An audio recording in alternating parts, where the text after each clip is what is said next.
love to get you in the flesh, because when you're in the flesh, you can't discern anything. You become confused. And that's what they love. They love that confusion. They love for you to be confused, to be unaware of what's going on, to be blinded, to be blindsided. So you have to walk after the Spirit, not after the flesh. This I say then, walk in the Spirit, and ye shall not fulfill the lust of the flesh. So listen, the lust and the temptation is going to come. But he's saying that you need to walk after the Spirit. Okay, so that when that lust comes, you won't fulfill it. You're not going to fulfill the lust of the flesh. For the flesh lusteth against the Spirit, and the Spirit against the flesh. And these are contrary the one to the other, so that ye cannot do things that ye would. So the flesh is always in opposition of the Spirit, and the Spirit is always in opposition of the flesh. Let me tell you something. Before I came out here, I did not want to come out here in this car. I was tired. So what I wanted to do, my flesh wanted to go to sleep and take a nap. But my spirit wanted to come out here and make this video, because I knew that it needed to be made. But again, the flesh is always opposing the Spirit. The Spirit is saying, go do the video because people need to be set free. The flesh is saying, I'm tired. I've been going all day. I just want to rest. Okay, and so it says, that's why it says, so that ye cannot do the things that ye would. You can't do the things that you want to do, because they're always opposing each other. So either, it's two things that I wanted to do. I wanted to go to sleep, and I also wanted to make the video. Well, I had to choose which one I wasn't going to do. I chose not to go to sleep. I chose to make the video. But that's what they're saying, so that what you want to do, you cannot do. So, and it's in both situation. It could be, let's use food for instance. It could be, oh, you're on a diet or something, or you're trying not to eat certain things, but in the Spirit you're saying, no, I'm not going to eat that piece of meat or whatever. Let's say you don't want to eat meat for a certain amount of time, you're fasting or something like that. You see a crispy delicious piece of chicken sitting on the plate. Okay, everybody else has eaten. It's one piece of chicken left. You don't want it to go to waste. You want to go ahead and eat it. So your flesh wants to eat the chicken, right? But their Spirit saying, no, you fast. You're not supposed to be eating that meat right now.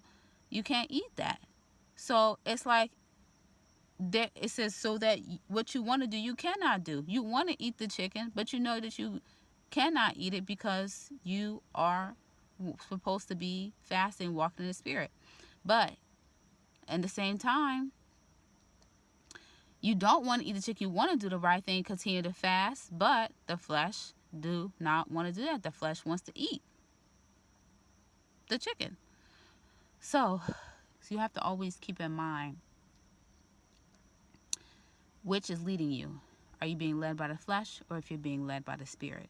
And once you figure that out, follow the Spirit. That's what this is talking about. Okay. So 18, but if ye be led by the Spirit, ye are not under the law. So when you are doing the things that the Spirit is asking you to do, you're not under the law, meaning that you're not breaking the law, meaning that they're not going to have any consequences. There's nothing that's going to come against you. They have no accusations against you, because you're walking after the Spirit. Everything you do after the Spirit, there are no consequences. There's no repercussions. But when you walk with the flesh, and when you walk after the flesh, or you're doing the things that the flesh wants you to do, you're letting your flesh and your emotions and your needs lead you around. That's how you're going to end up. So that's what the narcissist, that spirit, seeks to do. It seeks to get you in the flesh, so that's what you're walking after, the things of the flesh. The Spirit, ye are not under the law. Now the works of the flesh are manifest, which are these: adultery, fornication, uncleanness, lasciviousness. Okay? All those things that were just mentioned are things that you do against yourself. That's man sinning against himself. Okay? So then it has idolatry, witchcraft, hatred, variance, emulations, wrath, strife, seditions, heresies. These are sins against God. Okay? When you have idolatry, witchcraft, hatred, variance, emulation, strife, wrath, these are all the things that go against God. Okay? All of them are against God, but those are like directly opposing the Spirit of God and what He stands for. Okay? And then 21, envyings, murders, drunkenness, revelings. These are things that you do against other people. So you have the sins that are sinned against yourself, the sins that you sin against God, and then the sins that you sin against other people. One of the stages of the narcissist is called love bombing. So what the love bombing stage is all about is when they come in and they are doing all of these nice things for you. They're bombing you with love. But let me tell you something. Think about that. Love bombing. I don't care. Any type of bomb is going to do what? It's going to kill you. Period. That's what bombs were made for. That's what they call it, love bombing. What they seek to do is to overload your fleshly senses, okay? Remember in the last video, I was telling you that you have a gift of discernment, and you discern by your senses. You can actually feel that something is not right. People who really have a very advanced gift of the discernment of spirits, they might even be able to smell certain scents, that say, okay, that let them know that there's a good presence or there's a bad presence, or they might be able to really see things or hear things that other people don't hear. It's a lot to it, okay? But when you have a narcissist, what they do is they overload your senses with these fabricated things, okay? So they do the same thing that is done by the Holy Spirit, but they do it to appease your actual flesh, all right?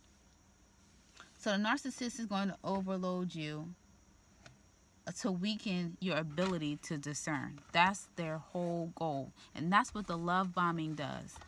It deadens your ability to discern the spirit of good and spirit of and evil spirits concerning your taste.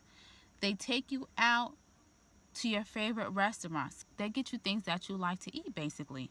So it's like, so as you're eating the food or you're out at your restaurant, in your mind you think, oh, this person must really care. This person is so nice. They're so sweet. They care. They want to take me to my favorite restaurant. Or they might bring you stuff that you really like to eat. Maybe your favorite candy or your favorite fruit, your favorite food, whatever it is. So as this is a part of love bombing stage, this is what they're doing. They're bringing you food. They're taking you out. This is what they're doing to reel you in. Second thing, smell. All right. So when you get around that person, they might find out, what is your favorite cologne? What's your favorite perfume? What do you like to wear? So they'll buy you that perfume, or they will wear that perfume or whatever, certain scents, whatever it is that you like to smell. And since you're doing that, you're wearing those things. That's what you're smelling. So you're thinking, every time you smell that smell, you're thinking about that person. You're thinking about how they bought you that nice perfume or that cologne. When they wear that cologne, they're thinking about how they smell so good, and it was so sweet of them to buy that cologne just because that's something that you like. You know what I'm saying? So again, it's all connected. It's all connected. That's how they're getting in. But it's a flesh thing, okay? They're love bombing that flesh, and they're getting you to, they're tricking you. They're deceiving you into thinking that they really, really care when they really, really don't. They could not care less. Really, they could not care less, honestly. 3, hear. So it could be like music. What's your favorite music? Okay. Narcissists are very good listeners in the beginning because they want to hear from you what it is that you want to hear from them. So they listen to you, they ask you questions, they want you to talk about what your expectations are, what you want to do in the future. And then all of a sudden, that's what they're talking about. That's what they want. They want to get married all of a sudden. They want to have a house full of kids all of a sudden. All of a sudden, they want to start a new business. They want to open up a restaurant. They want to take in foster children. You know what I'm saying?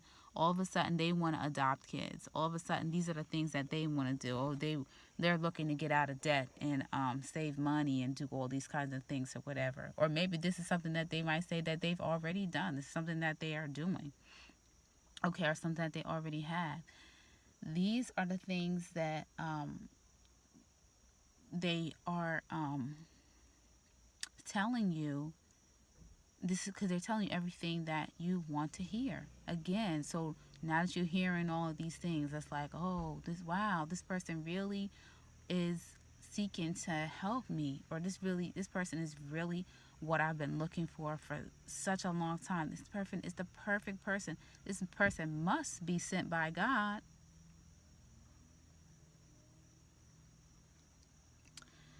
Four, feel.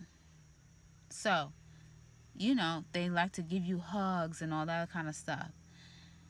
They also want to get, hold on, let me roll up my window for this. Ain't nothing bad.